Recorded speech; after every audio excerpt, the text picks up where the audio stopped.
Hello friends, today we are going to learn different things and objects. Both cube and cuboid are similar. The only difference is that cube appear in square shape and cuboid appear in rectangle shape. Cube means घन and cuboid means घन रूप. Cube और cuboid दोनों एक ही तरह के होते हैं. डिफरेंस सिर्फ इतना होता है कि क्यूब स्क्वेयर शेप में दिखते हैं तो क्यूबॉइड रेक्टेंगल शेप में दिखते हैं. Okay.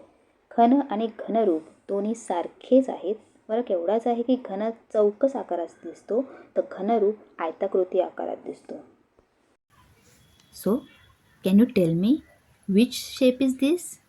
Okay, this shape is cube.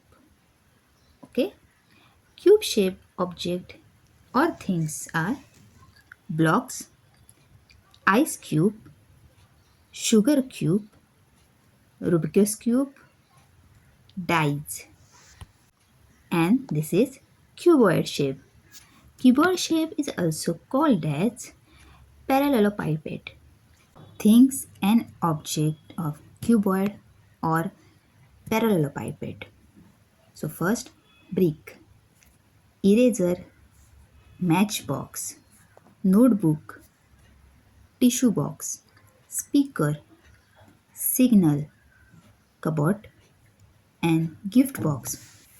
Thanks for watching. See you in next video. Bye bye.